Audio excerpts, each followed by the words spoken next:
So hello students. So now I'm Sai Baba here. So I have already started rotational motion in the first class. So this will be the second class in rotational motion. So in the previous class, I have discussed the distinction between pure translatory motion and pure rotational motion. I have also discussed the equations of motion for rigid body performing pure rotational motion about a fixed axis with constant angular acceleration alpha. Now I am going to discuss a problem based on the equations we have discussed in the previous class, that is based on the rotational kinematics, the first problem in rotational kinematics of a rigid body in pure rotational motion. Already I have shown you the first two parts of the problem in my previous class also, the end of previous class. I want to again show you this problem and also discuss this problem now.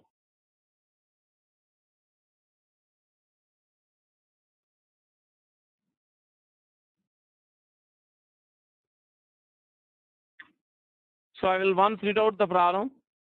The wheel of radius 1.5 meters starts from rest and rotates with a constant angular acceleration of 2 radian per second square. Find first part question. The linear speed of a point at the rim of the wheel at t equal to seconds.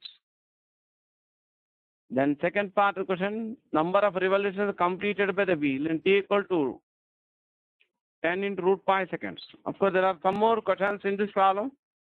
First, I would like to, some more parts in this problem. First, I would like to finish the discussion of the first two parts of the problem. Then I will continue the discussion of the remaining parts of the problem. So you are given the radius of the wheel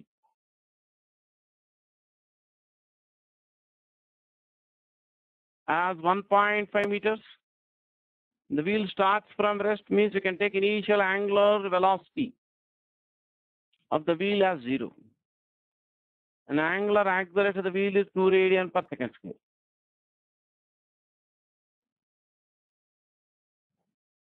So you're asked to find the linear speed of a point at the rim of the wheel. Rim of the wheel means the edge of the wheel. So the radius of the wheel is given as 1.5 meters. So let P be a point at the rim of the wheel. Rim means near the edge of the wheel. The point at the rim of the wheel moves in a circular path of radius r equal to 1.5 meters. So to find the linear speed of a point, you have to find the angular speed at that instant because v equal to r omega. So final angular velocity, that means using the first equation of motion.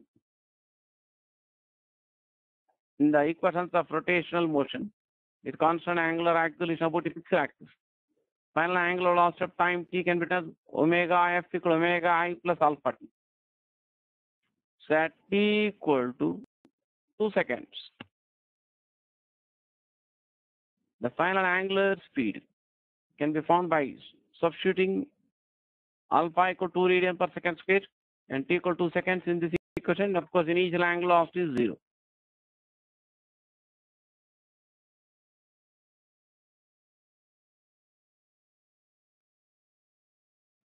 So the final angular speed of the wheel at that instant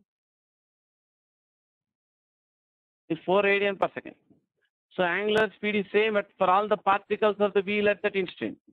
So magnitude of the linear velocity of a point situated radial distance r from the axis of rotation is given by v equal to r omega.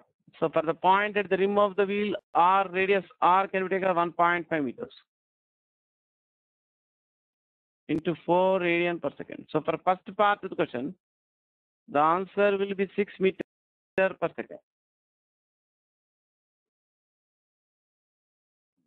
For the first part of the problem, answer will be 6 meter per second. So in case you want to copy the solution of the problem, you can take a pause and copy the solution. So look at the second part of the question. In the second part of the problem, you're asked to find the number of revolutions completed by the wheel in t equal to 10 root 5 seconds. So as I discussed in the previous class, to find the number of revolutions completed by the wheel in a given time interval, you have to find the angular displacement theta for the time interval. That means for second problem, you have to use the second equation of motion, which are given in the list of the equations of motion for rigid body, performing pure rotational motion about a fixed axis. The equations of rotational kinematics. So the angular displacement theta in a given time interval can be written as theta equal omega into I into t plus half alpha t square. So in a time interval t equal to 10 root pi seconds.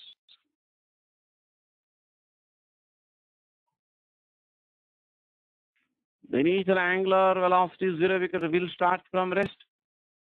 So the first term becomes 0 on the right hand side. Alpha I 2 radian per second square t equal to 10 root pi seconds. So the angular displacement theta will be in radian. So you get 100 pi radian. For each one revolution, the angular displacement theta for the wheel can be written as 2 pi radian. Suppose if capital N is the number of revolutions completed by the wheel in a given time interval t, an angular displacement theta for the time interval can be written as 2 pi n. So our number of revolutions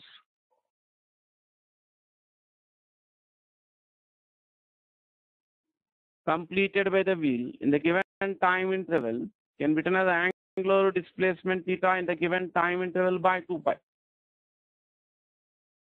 It can be written 100 pi by 2 pi, or number of revolutions completed in the given time interval will be equal to 50. So that's the answer for second part of the problem. In case you are interested to copy the solution of this problem, second part of the problem also, you can take a pause and copy the solution of the problem. Next, I am going to show you the other parts of the problem. There are some more parts I have given.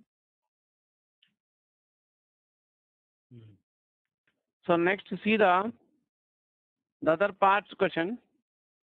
So in the third part of the question, you have to find the angular speed of the particle at the instant the wheel has turned through an angle of 9 radians. I have shown another 3 parts in the problem, third, fourth, and fifth parts in the problem. So let us solve one by one. That means third part of the question, you are asked to find the final angular speed of the wheel at the instant when the wheel has turned to an angle of 9 radian from its initial position. So initial angular velocity is 0 because the wheel is initial at rest. So alpha equal to 2 radian per second square. So third problem can be solved by using the third equation of motion given in the previous class in the list of the equations of rotational kinematics for the rigid body in pure rotational motion. That is, we can use the formula of omega f square minus omega I square equal to 2 alpha theta. So we can substitute initial angular velocity as 0, alpha I 2 radian per second square, theta equal to 9 radians.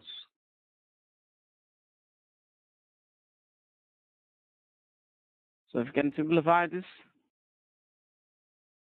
you get final angular velocity of the wheel as 6 radian per second is the answer for third question. So if you want to copy the solution for third question, you can take a pause and copy the solution. Next, I am going to discuss the next part of the problem, that is in the fourth question. In the fourth question, you are asked to find the magnitude of tangential acceleration of a point at the rim of the wheel. So the point at the rim of the wheel moves in a circular path of radius r equal to 1.5 meters. The radius of the wheel is given as 1.5 meters. So magnitude of the tangential acceleration for a point situated radial distance r from the axis of rotation given by at equal r alpha. So for the point at the rim of the wheel, r can be taken as 1.5 meters and alpha is given as 2 radian per second square. So you get the magnitude of the tangential acceleration for a point at the rim of the wheel as 3 meter per second square. So that's the answer for the fourth part of the question.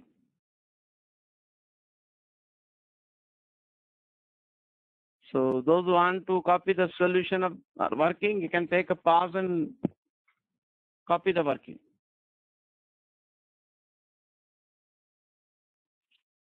Come and see the next part of the question. In the fifth part of the question, you are asked to find magnitude of the resultant linear acceleration of a point at the rim of the wheel at the instant t equal to power 1 by 4 seconds. As I discussed in the previous class, for a particle in non-uniform circular motion, there will be two acceleration. One is resultant linear acceleration. Magnitude of the resultant linear acceleration of a point or particle in non-uniform circular motion is given by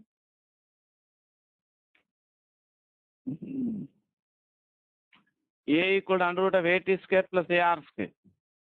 AT represents the magnitude of the tangential acceleration and AR represents the magnitude of the radial or centripetal acceleration. The magnitude of the radial or centripetal acceleration of the particle is given by R omega square. And magnitude of the tangential acceleration can be written as R alpha. So we can substitute AT equal to R alpha and AR equal to R omega square. So within the root, you can take R square common. So magnitude of the resultant linear acceleration of the particle can be written as R into root of alpha square plus omega power 4. The final angular velocity of the wheel after time t can be written as initial angular velocity into plus alpha t. Let omega denote the magnitude of the instantaneous angular velocity of the wheel after time t. In the present question, initial angular speed is 0. So omega at time t can be written as alpha into t.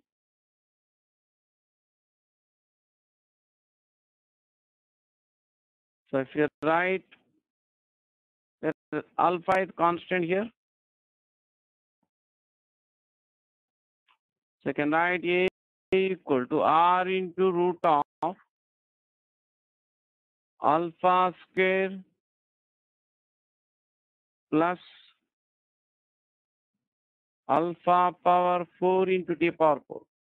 You can take alpha square common within the root symbol. You can write R alpha into under root of 1 plus alpha square into t power 4. That means this you can obtain by taking alpha square common within the root symbol.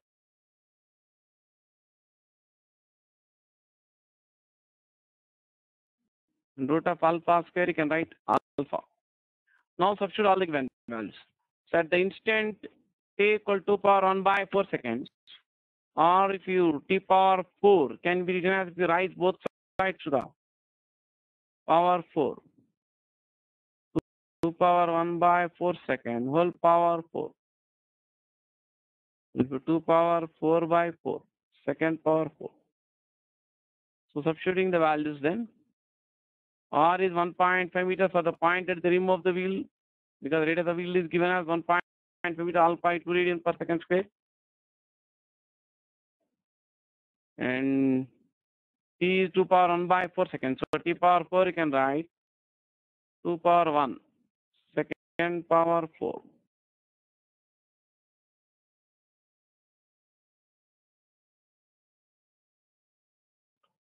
So you can simplify this.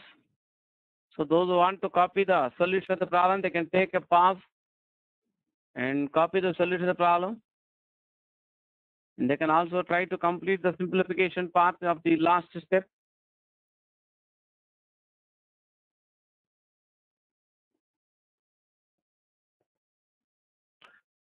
So if you simplify, you get the answer as 9 meter per second square.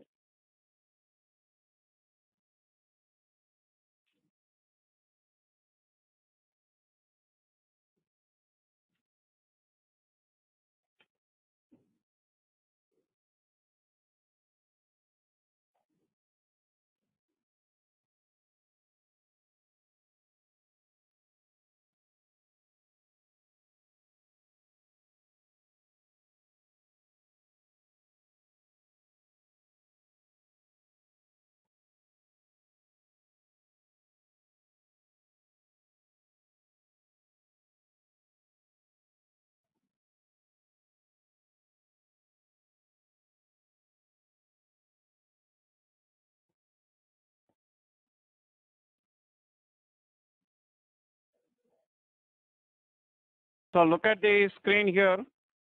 So next I am going to discuss about kinetic energy of rigid body in pure rotational motion. So please concentrate only to listen to me. Please don't write running notes. Please stop writing. I will be showing the notes for my discussion at the end of my class. So now I am going to discuss about the calculation of the kinetic energy of rigid body in pure rotational motion, and also going to discuss the term moment of inertia in this class. So let us consider a rigid body performing pure rotational motion about a fixed axis passing through some point O.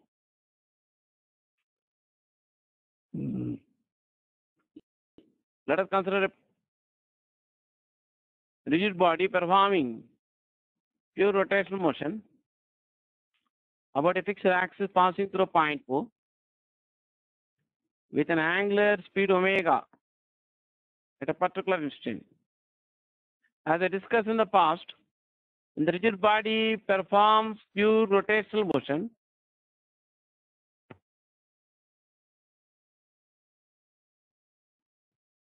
at any particular instant, angular velocity omega will be the same for all the particles of the rigid body.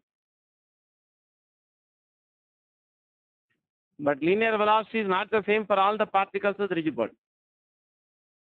Let us consider a point mass m situated radial distance r from the axis of rotation. So any particle of the rigid body moves in a circular path with its center of the circular path lies on the axis of rotation. So magnitude of the linear velocity of a particle situated radial distance r from the axis of rotation given by v equal r omega. So the kinetic energy of that mass, the point mass, we can write as dm, or let us write it as m otherwise, or delta m. The kinetic energy of the point mass, delta m,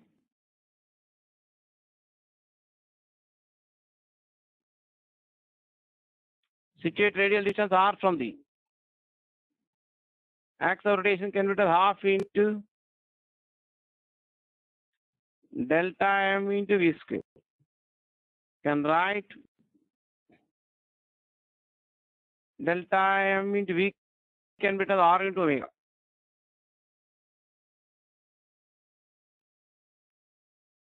So that is delta m into r square into omega square.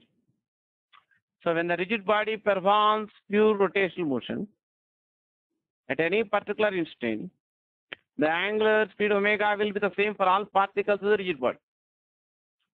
So for simplicity, let us suppose the rigid body is composed of n particles. N is tending to infinity, very large in number otherwise. M1, M2, M3, etc. denote the mass of different point masses which are situated different radial distances R1, R2, R3, etc. up to Rn. Then the kinetic energy of the whole rigid body at any instant, the sum of the kinetic energies of all the particles of the rigid body. The kinetic energy of the whole rigid body at any particular instant is sum of the kinetic energies of all the particles of which the body is composed of. So kinetic energy using this equation I have written. That is the kinetic energy of point mass delta m, situated radial distance r from the axis of rotation. At a particular instant can witness half delta m into r square omega square. And omega is the angular speed of the rigid body at that instant. At any particular instant, the angular speed omega will be the same for all the particles of the rigid body. So kinetic energy of the first particle of mass m1, situated radial distance r1 from the axis of rotation, can be half m1 r1 square omega square. Kinetic energy of second particle of mass m2, situated radial distance r2 from the axis of rotation, can write half m2 r2 square omega square. So kinetic energy of third particle of mass m3, situated radial distance r3 from the axis of rotation, can be half m3 into r3 square omega square. Please concentrate only to listen. Don't write running notes now. I'll show you the notes later. The same way, kinetic energy of the nth particle of mass mn, situated radial distance r1 from the axis of rotation, and at half mn rn square omega square. So at any particular instant, the value of omega will be the same for all the particles of the rigid body. So you can take 1/2 factor common in all the terms. The same way you can take omega square.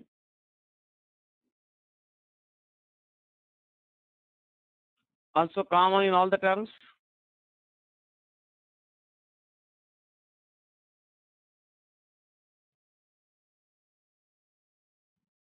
So total kinetic energy of the whole rigid body can be as 1/2 times m1 r1 square plus m2 r2 square plus m3 r3 square up to mn rn square omega square. This can be written in a simpler way. Kinetic energy of the rigid body performing pure rotational motion about a fixed axis can be written as k equal half I omega square. Here I omega is the angular speed of rotation of the rigid body about the axis of rotation. I can be written as sigma mr square or sigma mi ri square, where I varies from 1 to n, or sigma mr square in a simpler way. That means I equal to m1 r1 square plus m2 r2 square plus m3 r3 square, etc. The summation is done for all the n particles of the body up to mn rm square. This I is called as moment of inertia.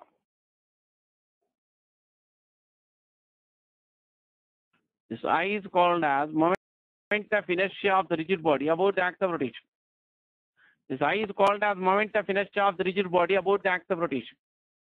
So moment of inertia of a system of n discrete point masses rotating about a same axis, which are situated different radial distance r1, r2, r3, etc. from the axis of rotation, is given by I equal m1 r1 square plus m2 r2 square plus m3 r3 square up to mn rn square.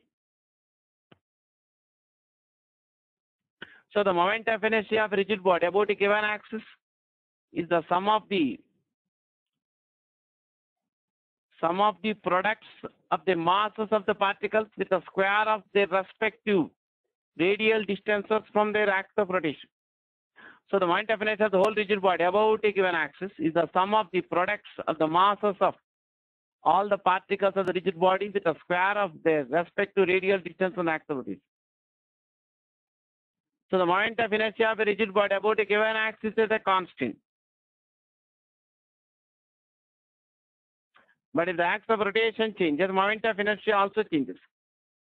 Because if the axis of rotation is changed, then the distances R1, R2, R3 of various particles from the axis of rotation will also change. That means the moment of inertia of rigid body about a given axis is a constant, but when the axis of rotation changes, the moment of inertia changes, even though mass of the body is constant.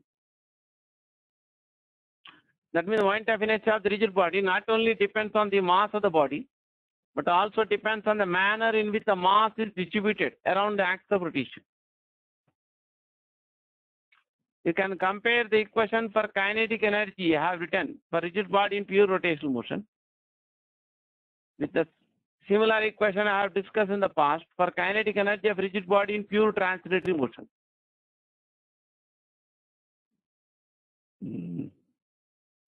So the kinetic energy of a rigid body of mass m performing pure translatory motion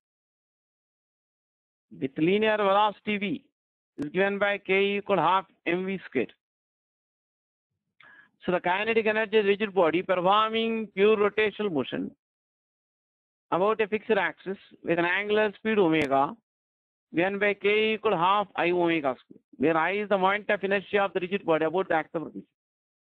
So by comparing this equation, these two equations, k equal half mv square and k equal half I omega square, you can observe that in place of mass m in translatory motion, you have moment of inertia in rotational motion. In place of linear velocity v, you find omega, angular speed. That means the role of the term moment of inertia in rotational dynamics or rotational motion of rigid body, similar to the role of mass m in translatory motion.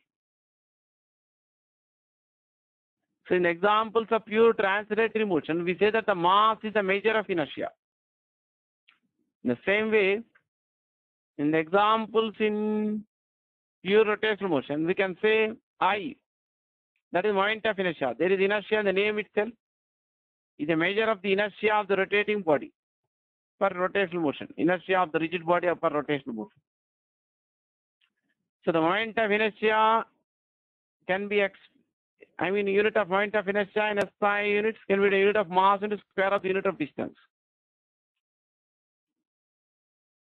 That means the unit of moment of inertia in SI system is kg meter square, and its dimensional formula will be ml square.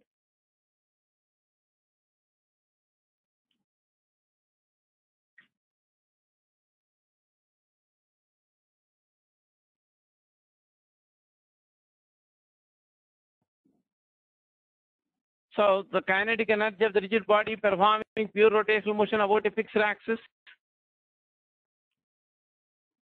with an angular speed omega is given by k equal half I omega square, where I is the moment of inertia of the rigid body about the axis of rotation. Moment of inertia of rigid body about a given axis is constant, but if the axis of rotation changes, moment of inertia also changes. So the rigid body performing pure rotation motion about a fixed axis will have same value of moment of inertia as another single point mass whose mass is same as the total mass of the rigid body moving in a circular path of some radius denoted by k. So if you consider rigid body performing pure rotational motion about a fixed axis with angular speed omega, it is possible to find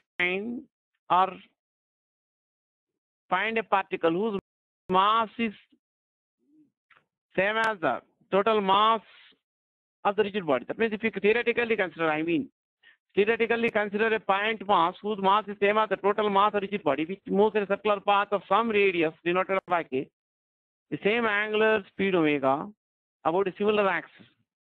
The moment of inertia is same in both the cases. So moment of inertia in this case can be written as mk square.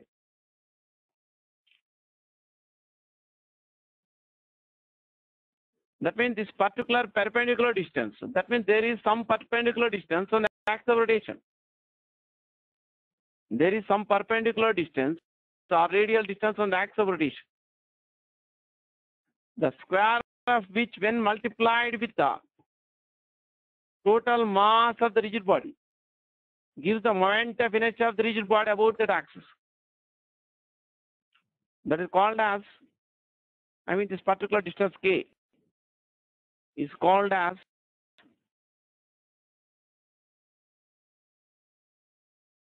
radius of gyration of the rigid body about that axis.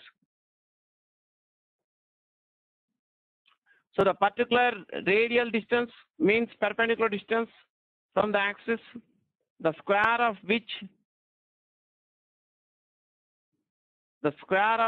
when multiplied with the total mass of the body gives the moment of inertia of the body about that axis, can be called as radius of gyration of the rigid body about that axis. That means the total mass of the rigid body performing pure rotational motion can be assumed to be concentrated at a radial distance denoted by k from the axis of rotation. So that moment of inertia of the whole rigid body about the given axis, same as the moment of inertia of this point mass m moving in a circular path of radius k. So the square of the particular distance, or the particular radial distance from the axis, the square of which when multiplied with the total mass of the rigid body gives the moment of inertia of the rigid body about the axis, called radius of gyration of the rigid body. So if k is the radius of gyration of the rigid body about a given axis, then moment of inertia of the rigid body about the same axis given by I equal mk square, where m is the total mass of the rigid body. So from same equation you can write k square equal to I by m, and k can be written as root of I by m. So as I discussed before, as I told you before, moment of inertia of rigid body with given total mass m about a given axis is a constant. If the axis of rotation changes, moment of inertia changes. Therefore, radius of gyration of a rigid body with given dimensions is a constant about a given axis.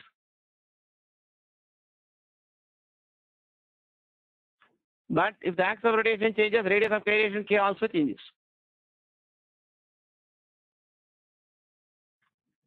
Now the radius of gyration depends on the dimensions of the body and axis of rotation.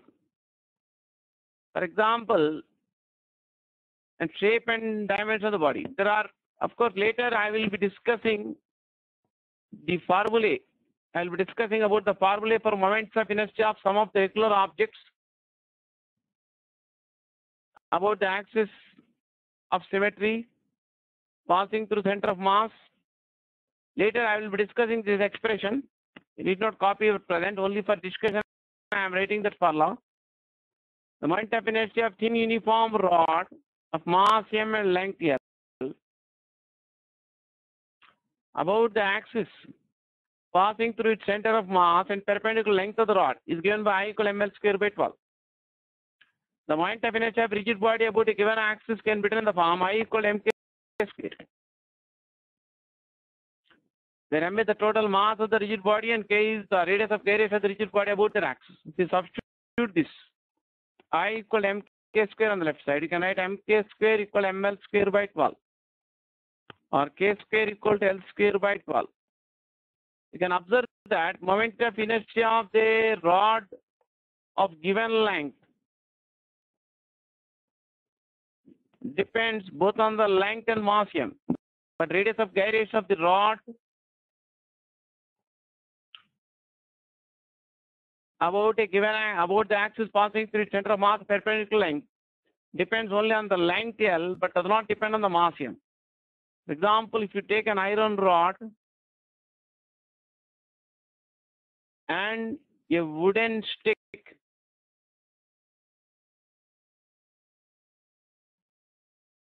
of same length and same thickness, and let us suppose both are rotating about the axis,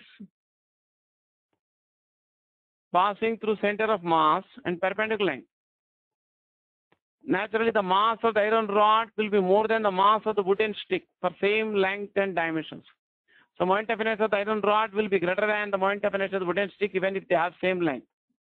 But radius of gyration K for the wooden stick about this axis, about the axis passing through center perpendicular length, same as the radius of gyration of the iron rod about the similar axis. That means the radius of gyration of a rigid body, rigid body of regular shape with given dimensions does not depend on mass of the body. It depends only on the dimension. For example, in the case of a rod, depends on length, but not on the mass. So I would like to show you the summary of the discussion I have done so far in this class. That is, I would like to show the notes or PowerPoint presentation of the summary of all the discussions in the present class I have done so far in this class. So now I would like to show you the summary of the discussion I have done so far in this class. So those who are writing the notes, please get ready with your notebook and pen. So I am going to read out the conclusions of the present class. Look at the screen. The kinetic energy of a rigid body. Of course, you must put the side heading if you are writing the notes. You must put the heading kinetic energy of rotating rigid body. So I am going to read out the conclusion. The kinetic energy of rigid body performing pure rotational motion about a fixed axis with angular velocity omega is given by K equal to half I omega square, where I is the moment of inertia of the rotating body about the axis of rotation. So those who are writing the notes or want to write the notes, they can take a pause now and please finish writing up to here. So next I am going to show the next slide, that is notes continuation to this.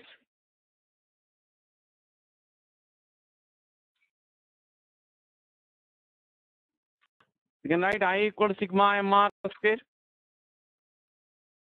or you can write I equal to m1 r1 square plus m2 r2 square plus m3 r3 square up to mn rn square, where n is the total number of particles of the rigid body of which it is composed of. Of course, understood that r1, r2, r3, etc. denote the radial distance of different particles of mass of m1, m2, m3, etc. up to mn. The moment of inertia of rigid body about a given axis is a constant. The axis of rotation changes, then the moment of inertia also changes. So those who are writing the notes, they can take a pause and please finish writing the notes up to here. Next, I would like to show the continuation to this.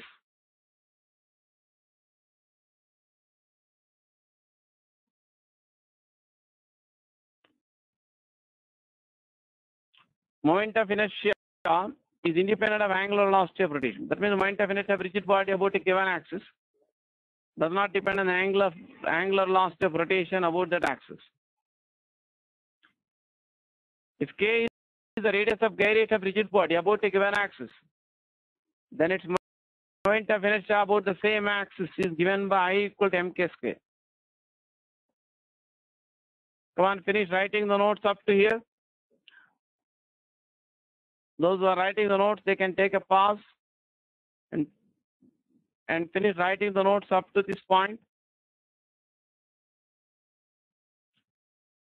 So next, I would like to show the continuation to this.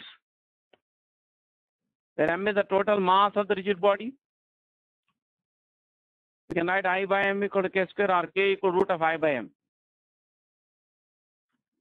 The radius of gyration of rigid body of regular shape with given dimensions about a given axis is independent of mass of the rigid body and also independent of the angular velocity of rotation. Come on, finish writing the notes up to here.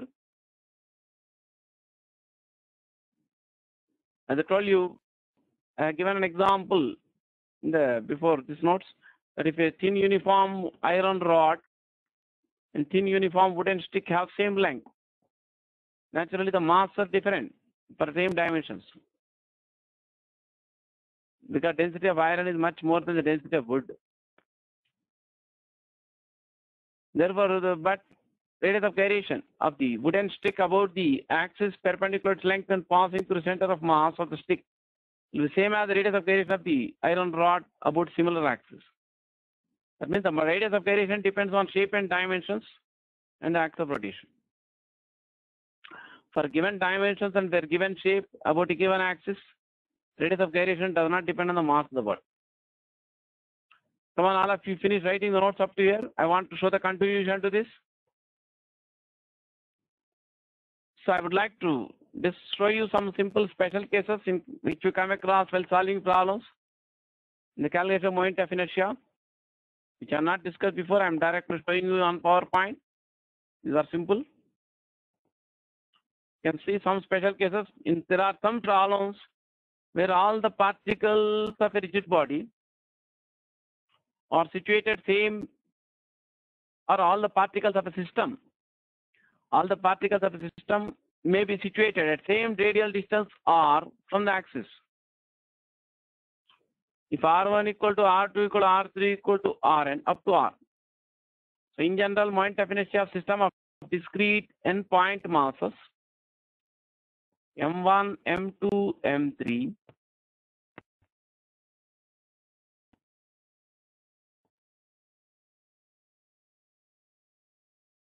up to Mn, situated radial distance R1, R2, R3 up to Rn. From the axis of rotation is given y equal to M1 R1 square plus M2 R2 square plus M3 R3 square up to M1 R square. So I am considering only a special case here. It's not a general case. Suppose if all the particles of system of n-point masses are situated same distance r from the axis of rotation. That is R1 equal to R2 equal to Rn equal to etc. up to Rn, which equal to R, say. Then you can write I equal to M1 R square plus M2 R square plus M3 R3 square etc. up to M1 R square. You can take R square common into M1 plus M2 plus M3 up to Mn. Or you can write I equal to MR square, where capital M is the total mass of the system of all the n particles of the system. Total mass of the system of n particles. So you can write K equal to root of I by M from general formula.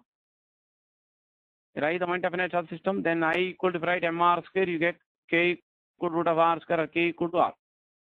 The conclusion of this case is that if all the particles of the system are suppose situated at same radial distance r from the axis, and the radius of gyration will be same as the radial distance of each particle from that axis. So those who are writing the notes, please take a pause and finish writing the notes up to here. I would like to show the continuation to this. So the conclusion I have given here, if all the particle system are situated same radial distance r from the axis, the radius of gyration about the axis will be equal to r. For example, if you consider 3-point masses,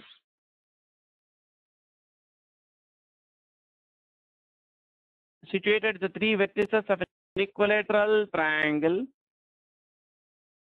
of side of length L, then the radius of gyration of the system of the three particles about the axis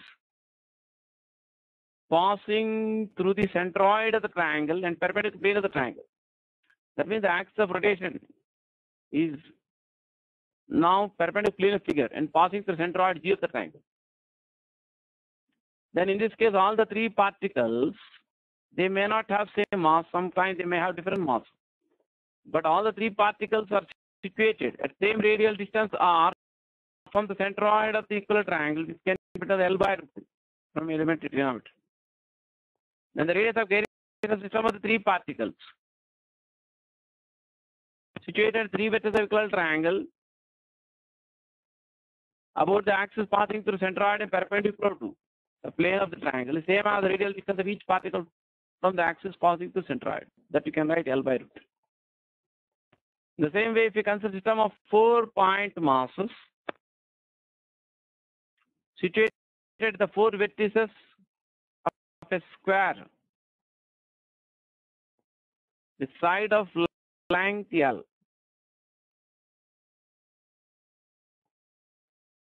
then all the four particles will be situated at same distance r from the axis passing through the center of the sphere and perpendicular plane of sphere. Then also the radius of Gaussian system of four particles about the axis passing through the center of the square and perpendicular plane of square, same as the distance of each particle from the center of square. That you can write L by root. Okay, I will continue the discussion of these special cases in my next class. Those who are writing the notes, they can take a pause and finish writing the notes up to here. I will continue discussion in my next class.